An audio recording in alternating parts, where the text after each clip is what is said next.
Got to keep the little girl hydrated, don't we, Molly?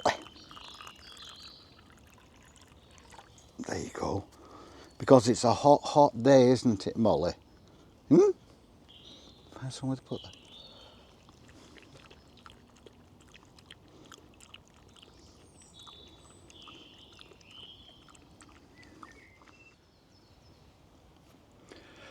And here's where we are today, in the woodland overlooking the reservoir, because there's a cool breeze coming off it, and it's a very, very hot day. It's still only early, it's about 8 o'clock, but already it's hot and green. Here we are sitting in the natural light of a spring morning. It's absolutely beautiful. And there's so much difference between sitting in natural light and sitting in artificial light. And a lot of people don't have the choice.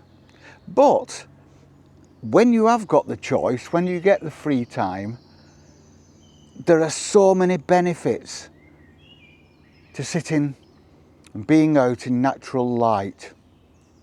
Natural light, obviously we know you've got vitamin D, you're outside, so you've got the warmth or the cold, a breeze or the stillness.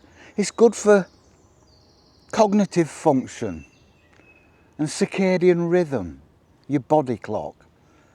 There is so much to be said for natural light versus artificial light, which is cold, has no medical, physical benefits. Too long in it can cause eye strain. It's even. There's no play, there's no interaction. It's just a blanket light. In my opinion, there's very little benefit to it, apart from it illuminating the darkness. And the light bulb was only in 1879, which, by the way, coincides with the Zulu Wars in Natal. If anybody knows about Rorke's Drift and Isildulwana, the Zulu Wars between January and July of 1879, the same time that the light bulb was invented. We are creatures of the forest and the field, not the office and the classroom. That wasn't how we evolved. We evolved over thousands of years outside, thousands of years, not since 1879, a mere 150 years, thousands of years. So how can artificial light be anywhere near as beneficial as natural light? I'm just loving it here. The light is bouncing off the leaves on the trees. So the sunlight's coming from behind me in the east. I'm actually facing west at the moment. And the sunlight is coming through the trees, and the trees are lime green in the sunlight, then going to darker green. The sun is playing on the brown of the bark of the trees, and it's like an oil painting. And like I've said before, we shouldn't just look, we should see. We should see all this beauty, because we walk through it, and we kind of miss it. I'm looking up now and I can see the tops of trees, bright green, bright lime green in the sun, but then they're contrasted against this blue of the sky. And it's like a painting. We walk through it, many of us, just with things on our minds, looking at our phones, looking straight ahead at where we're going, just heading for that destination, whereas we should be taking all this in. All this benefits towards my idea of slow living.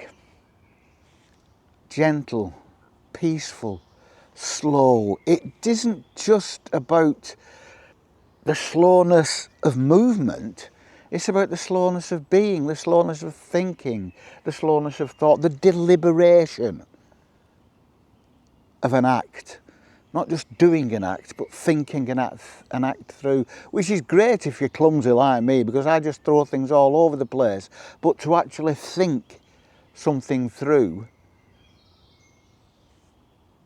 it gives me more attachment with that act, not just doing things by rote or from memory, muscle memory. But out here, with the bird song, you can't help but slow down. You cannot help but slow down. There's nothing you can do about it, and you should embrace it. There's nothing better than it. I feel so passionate about this. I always have. And sometimes I must come across as some kind of lunatic or zealot or some kind of weird shaman. But I'm not. I'm just loving every minute of it. Loving every minute of my life. When I come out here now, I will remember this morning, and I remember when Molly and I, it was so hot, we sat underneath that tree looking at the reservoir in front of us, and I can see the waves are actually coming towards me, the ripples. So the wind is coming this way, so I'm catching the breeze that comes off the reservoir. And I will remember that, and it'll be a memory. And you can bring up memories to occupy your mind and your time. Yeah, this is all about my slow living, my slow life, and we've not spoke about it for a while because there's only so much I can say about it before I suppose people get fed up of me carping on about slow living and peaceful living and living in nature and living without spending too much money on Amazon. Eating well, sleeping well, stretching those limbs when you can, and for those who can't, getting the best out of the environment you've got. And this, you really cannot get any better than this. The English countryside. And you will have beautiful countryside wherever you are, I'm absolutely sure of it, and you will love it, so get out in it and appreciate it before somebody comes along and builds a load of houses on it. You owe it to nature and to yourself.